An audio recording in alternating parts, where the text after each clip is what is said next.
Okay, great. Thanks everybody for joining. This is Sparrows 101 with the Urban Bird Collective. I'm Monica Bryan, I use she, her pronouns, and Wilmer Hernandez is going to help me, one of our UBC leaders. It's going to help me with this presentation tonight. So let me, why isn't it going? Okay. We like to do a land acknowledgement, and one thing that we talk about is that it's not just acknowledging that that we're on Native American land, but it's that we do better, that we do something that's a little more proactive. So acknowledging the harm, and then we intentionally work to support Native American businesses, artists, and legislation that actively benefits Native communities and land reclamation. So just want to acknowledge that. Oh my gosh, I forgot to change all things sparrows. Hopefully this is the sparrow presentation.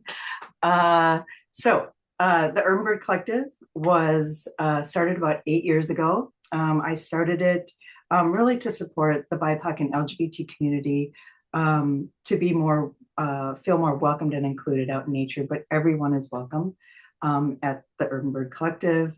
We have over 40 leaders that help us do almost 80 to 90 events each year. And again, we support the BIPOC communities, which is Black, Indigenous people, Native, and other people of color, and then the LGBTQAI plus communities. So we not only get people out in nature, but we help to actively protect the environment. We do conservation projects throughout the year. And then one of our biggest projects is supporting the winter bird counts, which our leaders put about 700 hours in each year, about 4 weeks at the end of the year, beginning of the next year. I've already talked about this a little bit. We also support BioBlitzes and bird surveys.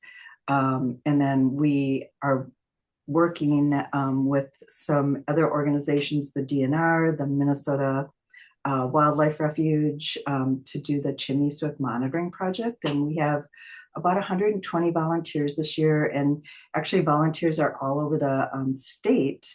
And they're going to be monitoring roosts for chimney swifts. What we'll cover today, that most of the species of sparrows that you'll see in Minnesota, some of the behaviors of the various species, and then the biggest thing is like, where can you find them? Which, sparrows are kind of hard. And then we'll answer any questions that you might have. So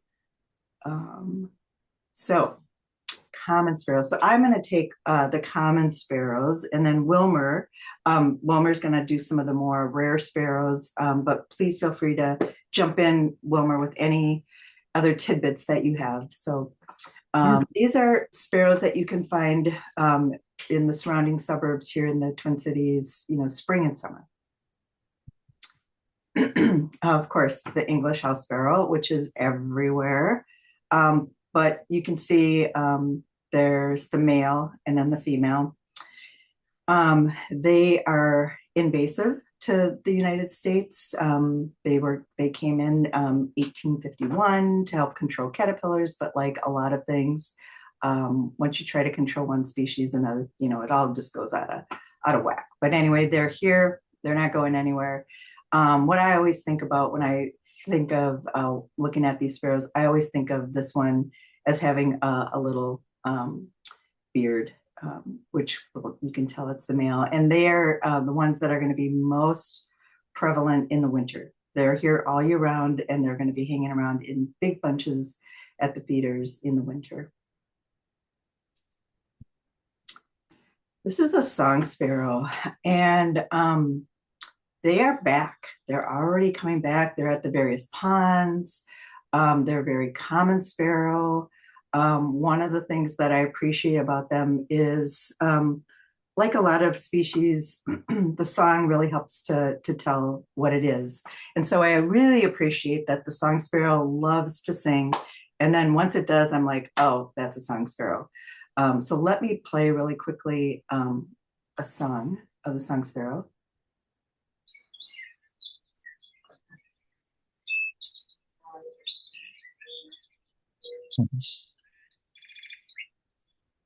I want you to notice this little black dot on the front of its chest. That's another really good indication that it's a song sparrow. It's not the only one that has a little dark thing on its chest, but when you hear the song and you see that dark spot, um, you'll know it's a song sparrow. And they love to sing at the tops of trees. Um, they're nonstop. All right. This is a chipping sparrow.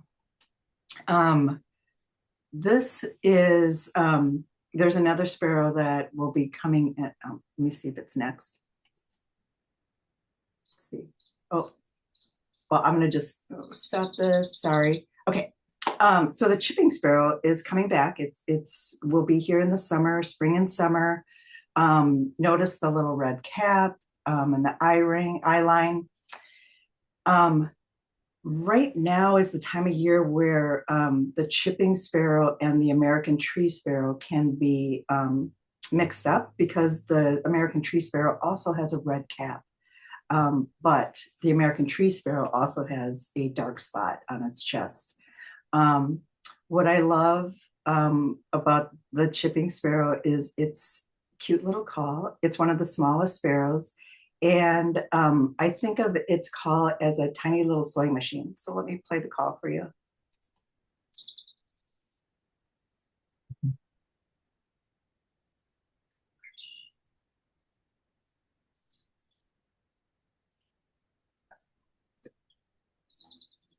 So that's the chipping sparrow. Let's see next. So here is the American tree sparrow. And notice its little black dot on its chest, but notice the red cap. But this one does not have a black eye ring. It has the more brown line on its eye. The American tree sparrow visits us in the winter. So it comes typically, October-ish, and it's still here for a little bit, but it should be moving on soon. But the tree sparrow and the chipping sparrow often cross during migration. So if you ever see the little black dot, it's not always an indication because I've been tricked. Sometimes I'm looking at a chipping sparrow, and if the wind is blowing, it can make the feathers look like a little black dot. So again, keep an eye on this eye line right here, and then the song. So, and again, it's a tree sparrow, but you're going to typically find the tree sparrows foraging on the ground. And you'll see them in bunches, and especially in the winter, they'll be visiting us here in the Twin Cities.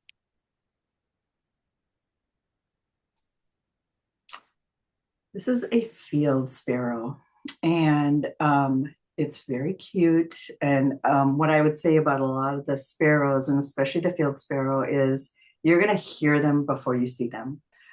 They're typically going to be down in the weeds, and every now and then they're going to pop up, and you're just going to wait for them. They'll hang out on the little, reeds for a little bit, and then they're going to pop back down. The field sparrow has this little pink beak, sort of the white eye around white around the eye. And then when I say you're going to hear them before you see them, they're going to be in fields, open fields, and we like to talk about it as their call is like a ping pong ball bouncing. So let me see if I can play this.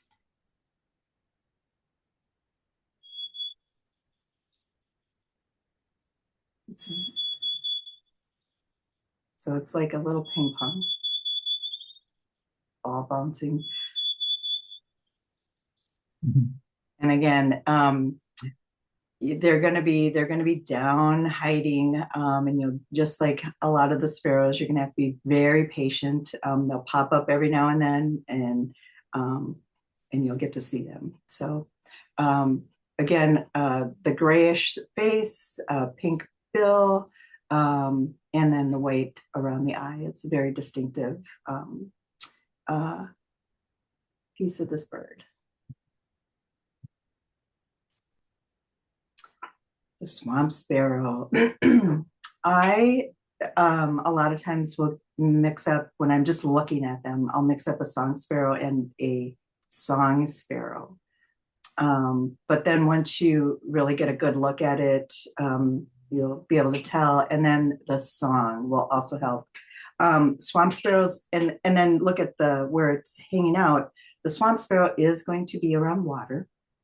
Unfortunately, the song sparrow is as well, but the swamp is, along with the song, one of the earlier arrivals during the spring. So they're already back. But when you hear their call, you'll be able to tell it's a swamp sparrow.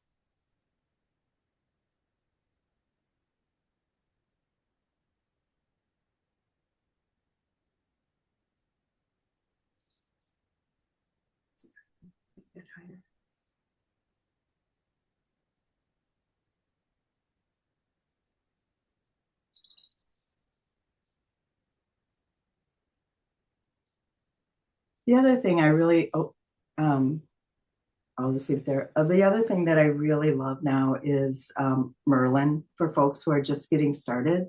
Merlin is going to help you, one, identify what you're hearing.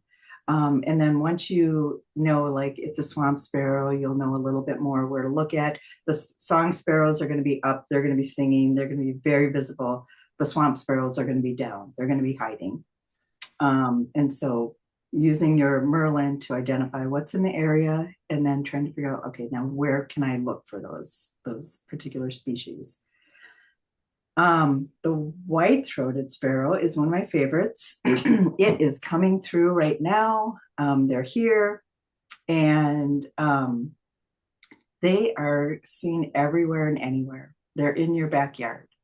And what you need to do is learn the call of the white-throated sparrow so that you know. Like I said, they're everywhere. And I going down to parks in downtown St. Paul or in my backyard, they're just hanging out.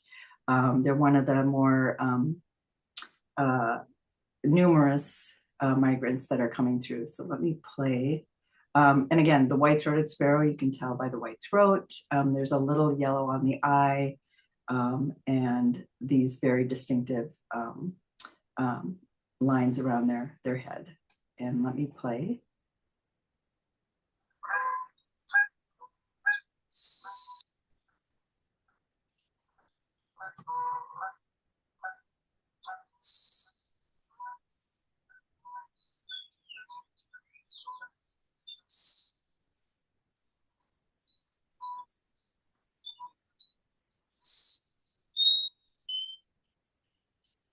That's the call. um, what I one time I was riding my bike and it was early in the morning and I heard some song sparrows, but I also heard what I think were juvies because they did not have that song down yet, and it was really cute. So they were practicing it, but they didn't quite have it. It was really fun to hear. This is a clay colored sparrow, and they are pretty numerous in the spring and summer. You can see their white eye, the lines on their head, their little pink beak. Um, Again, I mentioned that you're going to hear them before you see them. What's very the clay colored sparrow has a low buzzing, and a lot of times I will mix them up with blue-winged warblers. So they both have a buzzing kind of call and they kind of hang out in similar areas. But I will play this call for you.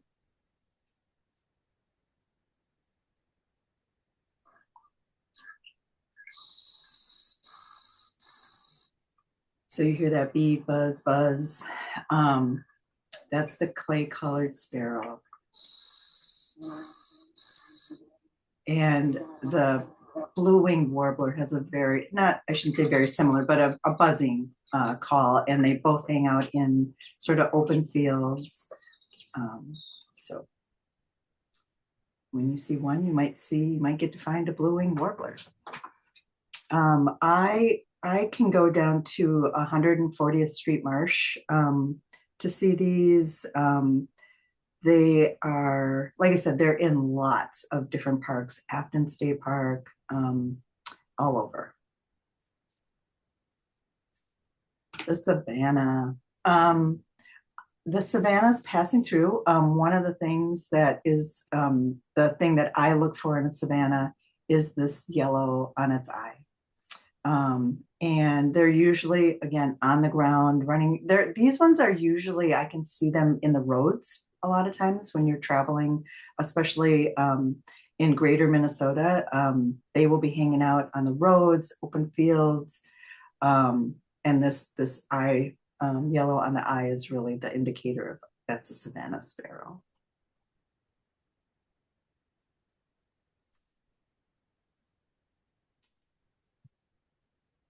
All right, I'm going to hand it over to Wilmer. So these are less common sparrows, sparrows whose numbers have declined, and then really mostly due to loss of habitat. The prairies, we're losing a lot of prairies, and that's where a lot of the sparrows call home. So I'm going to hand it over to you, Wilmer. All right, great.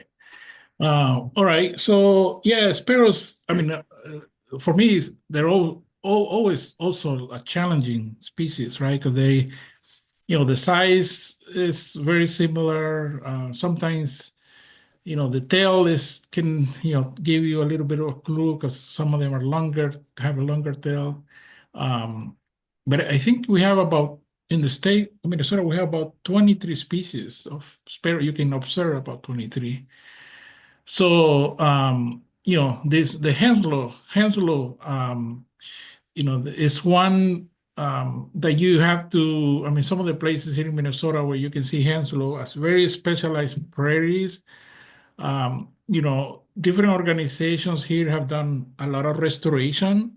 So those places like Crow Hassan Park, for example, is one place where people have done, seeding of different native grasses. So that's one place, that you can see Henslow sparrows.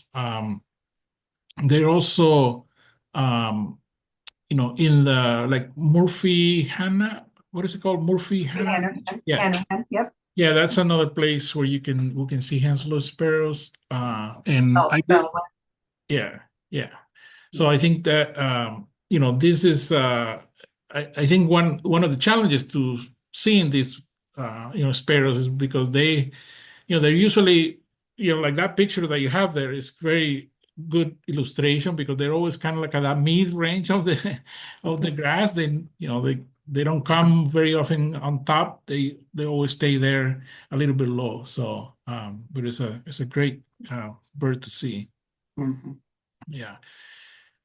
Okay. So the next one. Okay, the fox sparrow. The on the list of birds of sparrows specifically, that we have. I mean, the fox sparrow is one of them. That you will see is the largest. The size is very. You can really see it, the difference within the other sparrows, and also the colors. A fox sparrow are very, very nice. So it's one of my favorite sparrows because of the colors that it has. And usually you will have it also, uh, you know, going on the ground where there's a lot of leaves. They're always scratching there and trying to find food there. So, um, I think already people have already been reporting fox sparrows in some places. So, Yep, I've seen him this spring already. yeah. So I mean, very nice to see, for the first time a fox sparrow, and if they're, if they can, if they're just staying in one place, you can really get to appreciate all the colors that you can see of the gray and the, this reddish colors that they have in that longer tail. So I was trying to remember with, the some of the places that I see them, that for sure you can see them. I mean, I'm very close to French Regional here, so I see them there. So. Yeah, you can see them at Bass Ponds is a good Hmm. place. And then the Minnesota River Valley Visitor Center down there, you can see them. Hmm. Yeah. Right. Okay. So the next one is Harris sparrow. So this, I mean, this is just very beautiful birds. I mean, notice within here, within the Hennepin County in the metro area, um, it's not very often that you get to see them. I've been lucky enough to see them a couple of times at French Regional, but just occasionally passing by. Um, but you can see this black bib that they have, and just the colors, all the spots. It's just a very beautiful bird.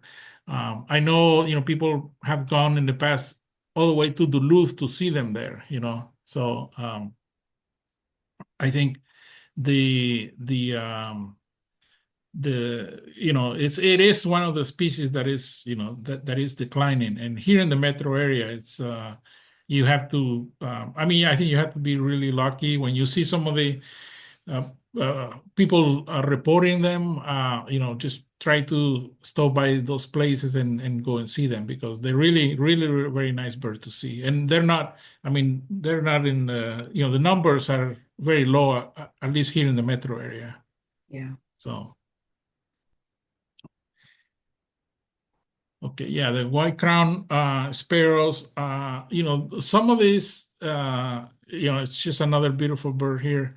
Um, the white crowns. Sometimes when some of them, depending on if they're like 1 year, second year bird, you might not see that stripe, that black stripe very well defined. But I think that beak, that kind of coloring of the beak, I think is a good indicator for white crown if they don't have the crown very well developed. But when they're adults, you can, I mean, they really, really stand up, those colors. So, and white crown, I mean, there are several opportunities here in the metro area to see them. So they're not, rare or very difficult to find, but they're in smaller numbers here in the metro area. And I would say if you see white-throated, white-crowned like to hang around with white-throated Hmm. sparrows. So always make sure you're checking all of the sparrows, especially when you're looking at white-throated sparrows, because white-crowned will be amongst them. Hmm. Let me play the call of the white-crowned sparrow.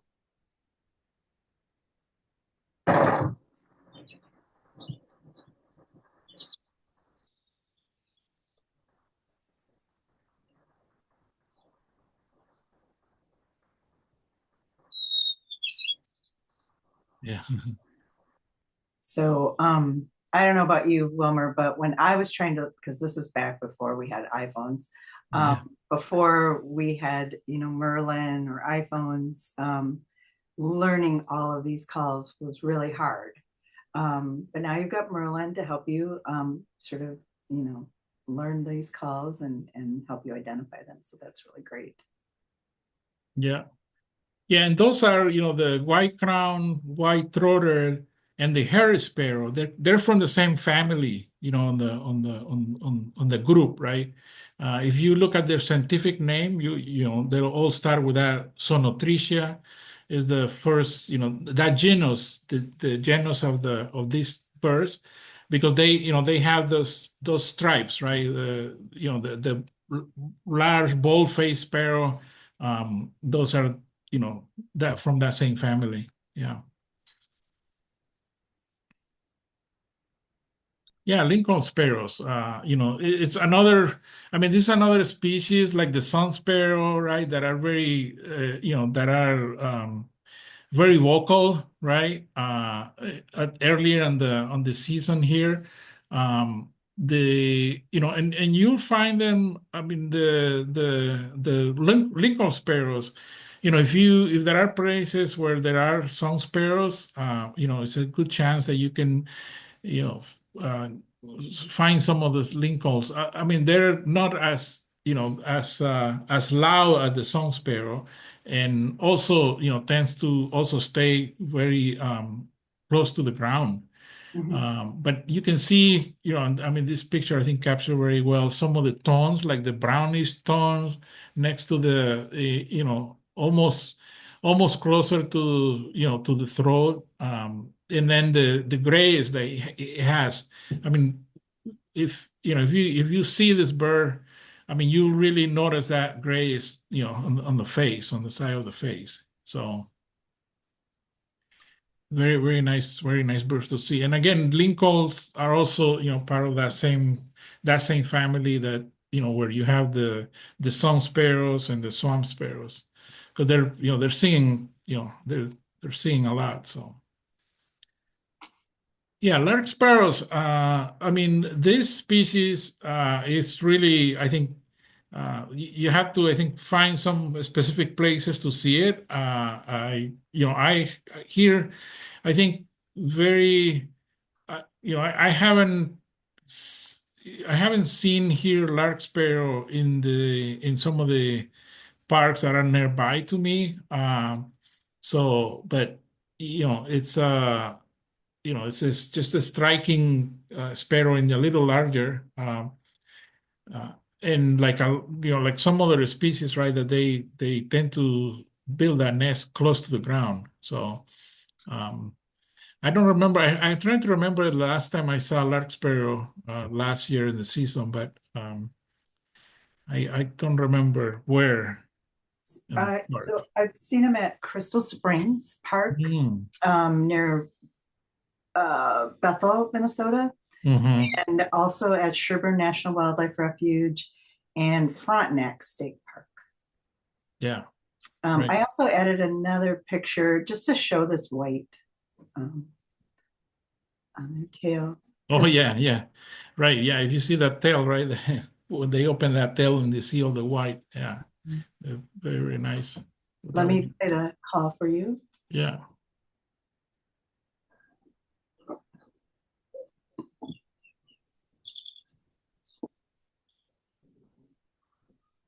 yeah. And these are, yeah, this is, migrant, another migrant species for Minnesota. Yeah. All right. Mhm. Yeah, very nice. Leconte sparrows. These are, sparrows that have it's a very clean chest. As you can see, they don't have as many stripes in the chest. And yeah, like, very, very shy, very hard to see. I mean, it's a great picture here. Like, they keep themselves, very hidden on the grasses. So, um, I think this is one that is very hard to see. I believe the only place where I've seen this is at Crow Hassan Park Reserve. Uh, that like I said, some of those places where those prairies are like maintained, like there is somebody. Sometimes they do burn, and sometimes they do reseeding. That's where you're gonna find some of these species that are more secretive, like the leconte, like the grasshopper, sparrow as well, is like that. That are gonna be in those places. Yeah. I took this up in western Minnesota. And Hmm. again, the grass was super high. So Yes. I think I was in waders. Yeah. Yeah. Yeah, and the Vesper sparrows, yeah, I think this is a good description here where people say that they walk, they move walking more than hopping like some of the other sparrows. But again, I mean, I think for me, I haven't seen as many here in the metro area, but there have been reports of vesper in some of the parks. I just haven't had luck with them around here in the metro area. But I think one of the places that I usually like to go is in Washington County. That Great is it Great Dunes or Yep, the Great Cloud Dunes. Great Cloud Dunes? Yeah, I think for this pair, I think that's a good place to try. Yeah, let me play the call. Yeah.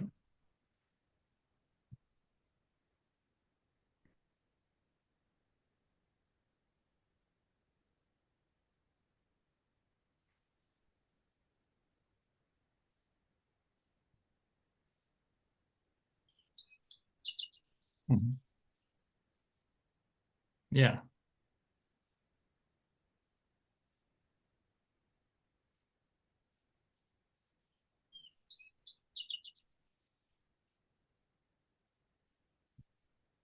And the other thing that, especially right now, when you're driving, and you're see open fields that are, just newly plowed, vespers, buntings, larks, they love to be, I should say longspurs, love to be in those open fields running around.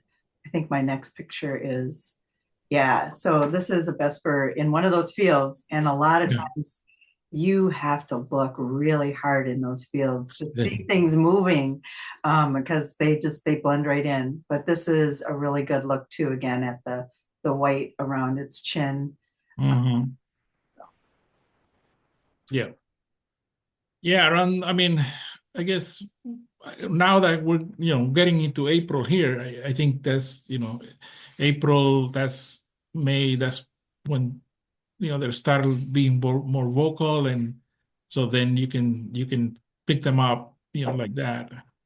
So,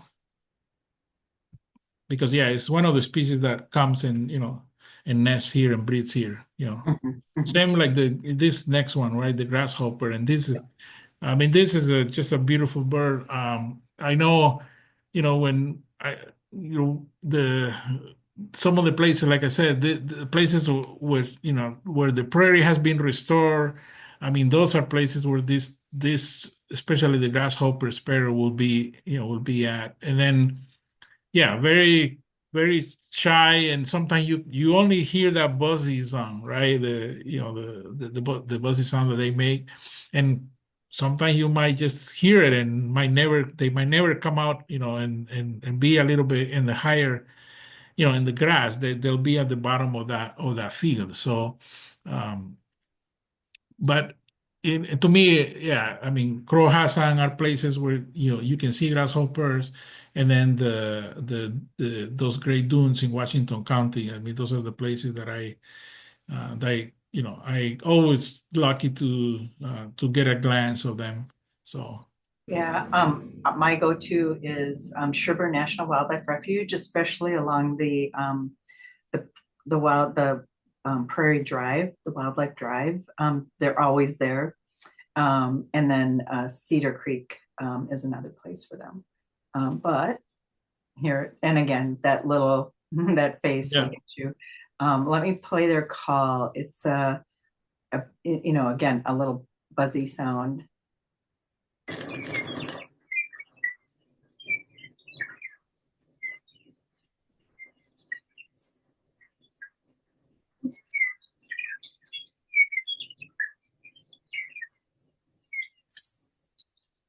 yeah, Once yeah. you, It's hard to hear sometimes. Yes. yes, yes. See what's next. Oh, we're at the end.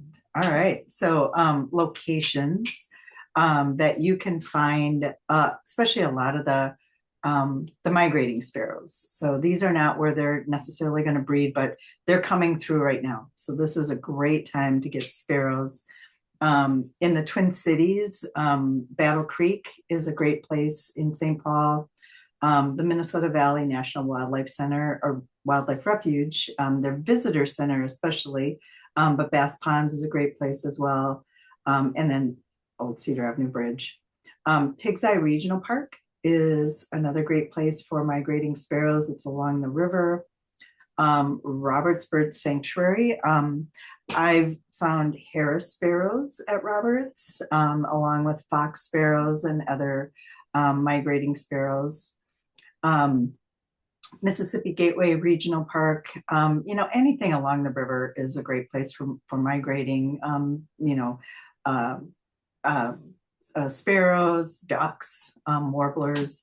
And then Coldwater Springs in Minneapolis is another great place that I like to go to. So here's some of Wilmer's places.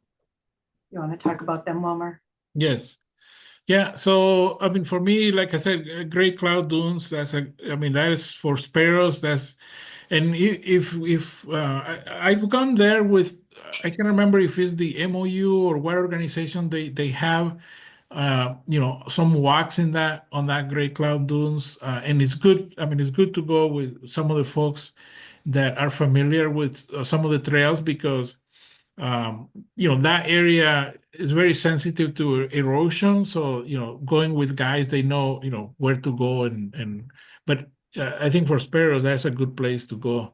Um, Elm Creek Park Reserve, here in the Hennepin County area, uh, also has, some good prairies there, not as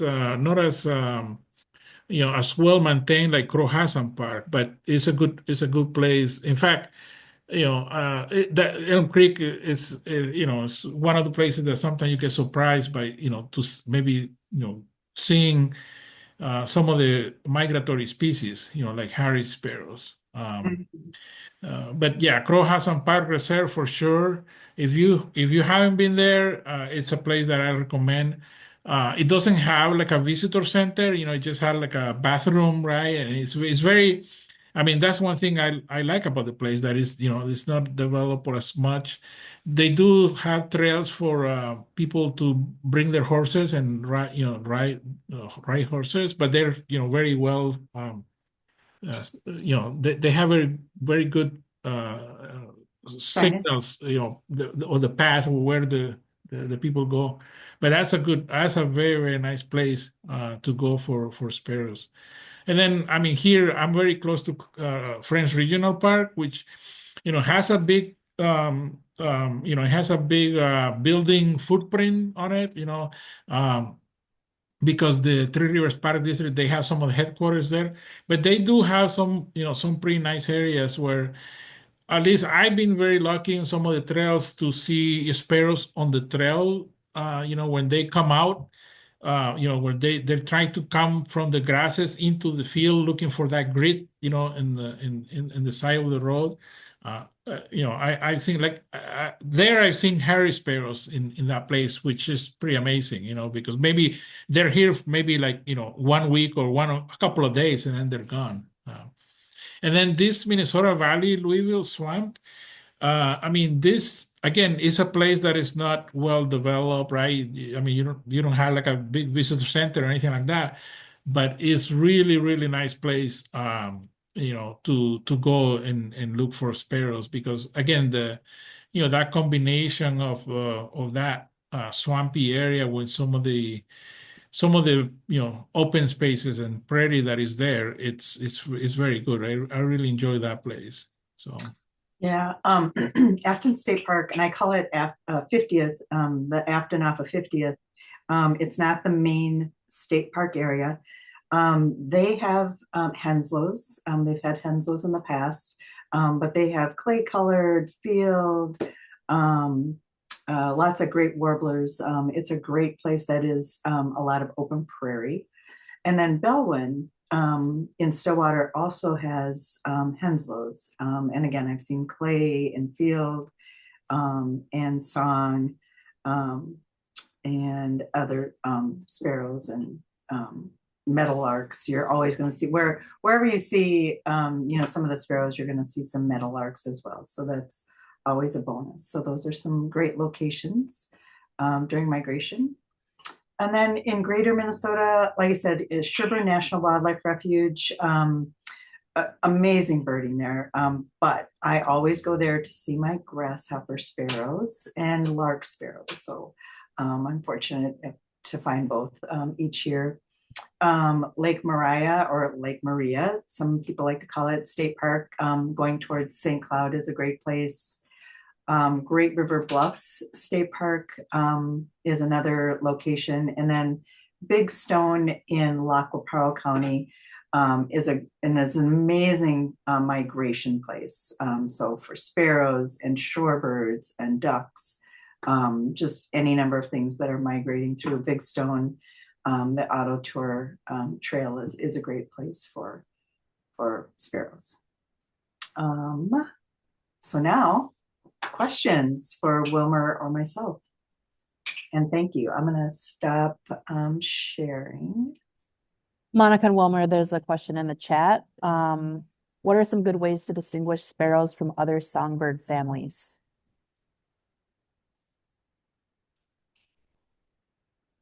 Yeah, I think I mean, one of the things that, I see is like the body shape, right? I mean, they're always like this little chunky birds with a tail, and then the patterns, right? They have a lot of stripes. I mean, most of them have stripes, and that those colors, brownish colors. Um, and most of them are usually hanging out around the ground, right, like scratching and moving around the fields that way. So I think that's to me like one big difference between the other songbirds that are a little bit flying a little bit higher into the trees, right? Sparrows are staying a little lower, Yeah. although like this time of the year you're gonna see like the song sparrows, right? They're establishing their territory, so they're singing, so they find a place to perch. Uh, you know, um, the song sparrows, but they're not like the other songbirds that you will be in a bigger tree. They usually be on these prairies or at the edge of that limit, right, where you have the prairie, and then you have a trail, and then you have the tree where the tree or the dense larger trees start. So yeah, I think that's The other, I would say, this is the spring migration is the best time to distinguish sparrows and warblers because during the fall migration, the warblers are changing colors and they're going to look a little duller. Sometimes they're going to be sort of the same size as sparrows. And then there's not as much singing, so you're not going to be able to tell what birds are what. yeah. Other questions, and people can unmute yourself and ask your question, or you can drop it in the chat.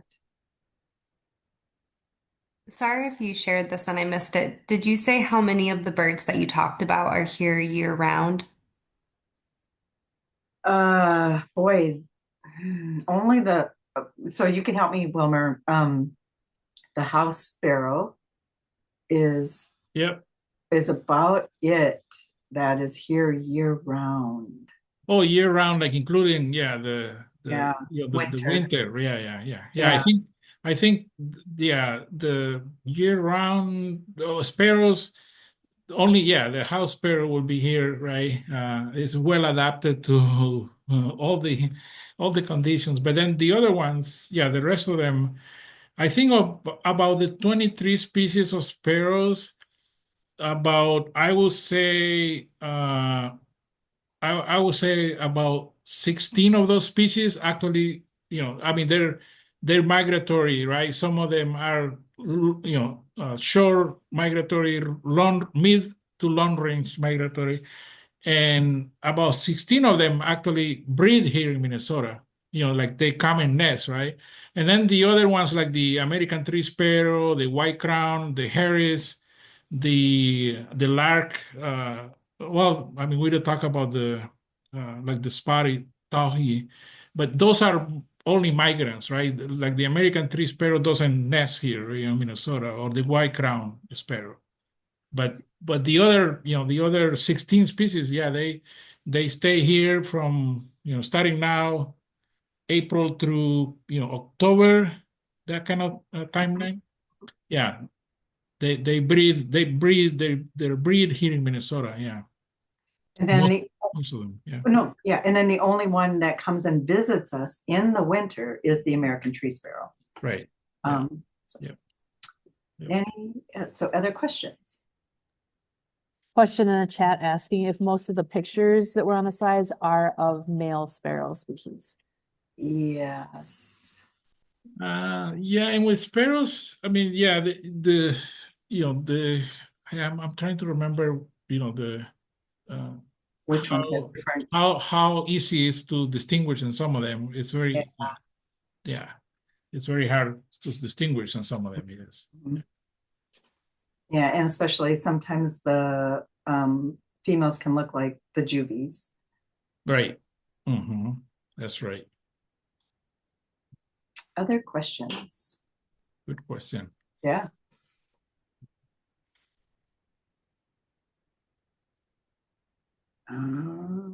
Giving you a chance. Yeah, we are hoping, I'm working with Wilmer to hopefully set up some walks that we'll do in some of those like Crohatson or French. And those might be more in the fall because there's good fall migration, or the ones that are still there, we'll catch them before they leave. And then doing some of our spring walks, hopefully catching some of the spring migration. So any other questions? Otherwise, I'm going to stop the recording. Let's see. All right.